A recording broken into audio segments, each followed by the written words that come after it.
ഒരാളെ തപ്പി ഇറങ്ങിയിരിക്കുകയാണ്. എന്താണെന്ന് വെച്ചാൽ ഇവിടെ ഒരു പട്ടിക്കുട്ടിയല്ല, വലിയ ആൾ. ഇത് കണ്ട, അവിടെ മൊത്തം പട്ടികൾ എന്നെ കടിക്കാൻ വരുവാണ്. ഫോക്കസ് ആവുന്നില്ല. ഈ പട്ടികളെല്ലാം കൂടെ ഒരു പട്ടീനെ കടിക്കാൻ വേണ്ടി നിൽക്കുവാണേ. പക്ഷേ ആ പട്ടിയെന്ന് പറയുന്നത് ആരോ കാണുന്നില്ലെന്നറിയാം. കണ്ട, ആരോ കൊണ്ട് ഇവിടെ ഉപേക്ഷിച്ചിട്ട് പോയതാണ്. ഒരു വളർത്തുപട്ടിയാണ്. അതിനെ കൊണ്ട് ഇവിടെ ഇട്ടിട്ട് പോയി. അതിനാണെങ്കിൽ ഇവരൊക്കെ കൂടെ കടിച്ചുകൊണ്ടിരിക്കുകയാണ്. വളർത്താൻ വൈകി പിന്നെ എന്തിനെങ്കിലും ഉപേക്ഷിച്ചിട്ട് പോകുന്നത് കണ്ടപ്പോൾ തൊട്ട് ആകെ ഒരു വിഷമമുണ്ടോ. എനിക്കാണെങ്കിൽ വളർത്താനും പറ്റില്ല, കാരണം ഞാൻ ഇരിക്കുന്ന വാടക വീട്ടിലാണ്. അപ്പോൾ ഈ വീട്ടിൽ ഞാൻ അതിനെ എങ്ങനെ കൊണ്ട് നിർത്താൻ?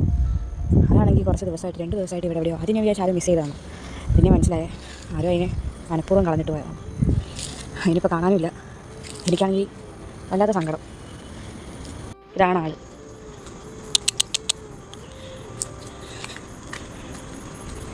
ഞാനിപ്പോൾ ഇവിടെ ഉള്ളതുകൊണ്ട് ഇത് കടിക്കുന്നില്ല, മറ്റുള്ള പട്ടികൾ ഇതിനെ കടിക്കുന്നില്ല. പക്ഷെ ഞാനിപ്പോൾ ഇല്ലെങ്കിൽ കണ്ടല്ലോ, ഞാനിപ്പോൾ ഇല്ലെങ്കിൽ ഇതിനെല്ലാവരും കൂടെ കടിച്ചേനെ. അത് വരുമ്പം നല്ല വെളുത്ത് അതിൻ്റെ രോമമൊക്കെ നല്ല ക്ലിയർ ആയിരുന്നു. പക്ഷെ ഇപ്പോൾ അതിൻ്റെ പോലെ ഇങ്ങനെയാണ്. കാരണം അത്രത്തോളം അത് അടി കൊണ്ടു. വളർത്താൻ വൈകി പിന്നെ എന്തിനെങ്ങനെയൊക്കെ ഒരുമാതിരി മനസ്സിലെന്തോ ഭാരം പോലെ. വളർത്താനും പറ്റില്ല. എൻ്റെ പഴയ വീഡിയോസ് കണ്ടതൊക്കെ അറിയാം, ഞാൻ പട്ടീനെ വളർത്തിയിട്ടുണ്ടായിരുന്നു. പക്ഷേ വാടക വീടായതുകൊണ്ട് അതിനങ്ങോട്ട് കൊണ്ടുവരാൻ പറ്റിയില്ല. ഇപ്പോൾ എൻ്റെ ഉപ്പച്ചയാണ് ഡെയിലി അവിടെ പട്ടിക്ക് തീറ്റ കൊടുത്തുകൊണ്ടിരിക്കുന്നത്.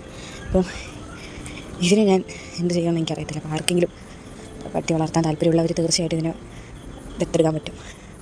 ഇത് പാലക്കാട് പിരിവുശാലയാണ്. കോൺടാക്ട് ചെയ്ത് കഴിഞ്ഞാൽ അതിൻ്റെ ഡീറ്റെയിൽസ് ഞാൻ അയച്ചുതരാം. ഇൻസ്റ്റ ID ഞാനിവിടെ കൊടുക്കാം. അതിൽ കോൺടാക്ട് ചെയ്താൽ മതി. ഞാൻ അതിൻ്റെ ഡീറ്റെയിൽസൊക്കെ കൊടുക്കാം. കോലം കണ്ടില്ലേ, പാവം തോന്നാം.